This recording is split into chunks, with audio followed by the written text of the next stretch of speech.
Penawaran boleh diartikan sebagai jumlah barangan atau perkhidmatan yang akan dikeluarkan oleh pengeluar di pasaran dengan harga tertentu. Untuk keluk penawaran, pada harga yang lebih tinggi, lebih banyak kuantiti yang akan dibekalkan oleh pengeluar dan pada harga yang rendah, kuantiti yang akan dibekalkan adalah sedikit. Sekiranya harga yang lebih tinggi dapat direalisasikan untuk sesuatu barangan, maka lebih banyak keuntungan yang akan dapat diperoleh. Oleh itu, pengeluar ingin menghasilkan lebih banyak barangan. Ketika harga jual barangan meningkat, lebih banyak syarikat dapat menghasilkan barangan dengan jumlah yang lebih tinggi. Sedangkan pada harga yang lebih rendah, mereka tidak dapat bersaing dan tidak akan menghasilkan barangan. Terdapat beberapa faktor yang mempengaruhi penawaran sesuatu barangan seperti harga, kos, faktor pengeluaran, buruh dan perundangan kerajaan.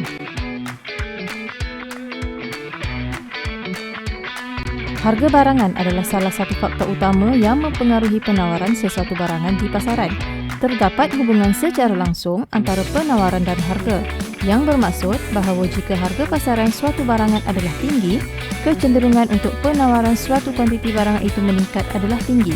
Ini berdasarkan prinsip bahawa syarikat perniagaan sentiasa ingin memperolehi keuntungan yang maksimum. Kos merupakan satu lagi faktor penting yang mesti dipertimbangkan oleh kebanyakan syarikat dalam proses pengeluaran mereka. Walaupun kos tetap seperti sewa tidak dapat diubah, namun kos berubah perlu dipertimbangkan agar pengeluaran sesuatu barangan adalah menguntungkan. Keadaan global, kewangan dan lain-lain juga boleh mempengaruhi kos pengeluaran dan pembekalan barangan berkaitan. Kos pengangkutan untuk pengguna di mana akan bergantung kepada lokasi mereka juga perlu diambil kira dan turut mempengaruhi penawaran dan juga harga barangan. Akan terdapat perbezaan dalam penawaran sesuatu barangan apabila terdapat perubahan dalam faktor pengeluaran seperti tanah, tenaga kerja, modal dan perusahaan.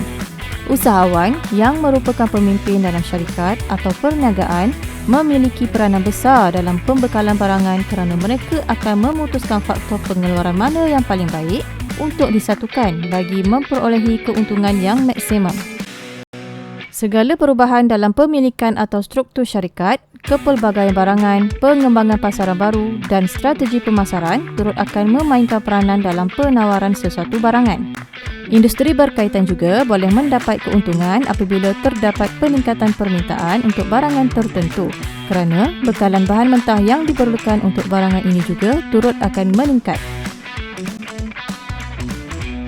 Menggunakan tenaga buruh yang mempunyai kemahiran dan latihan kerja yang tepat dapat membantu meningkatkan dan menggalakkan penawaran barangan ke pasaran.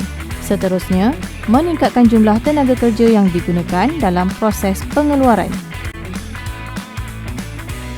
Tujuan dasar yang diwujudkan oleh kerajaan adalah untuk mempengaruhi selera pengguna, mengurangkan pencemaran atau mengalihkan pengguna ke barangan domestik.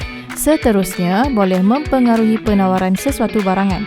Ini akan dilakukan melalui kenaikan cukai, mengenakan kadar faedah yang tinggi atau dengan memberi subsidi. Cukai jualan akan meninggikan kos pengeluaran. Oleh itu, pengenaan cukai jualan yang tinggi akan menyebabkan pengeluar mengurangkan pengeluaran. Manakala, pemberian subsidi kepada pengeluar akan mengurangkan beban kos pengeluaran.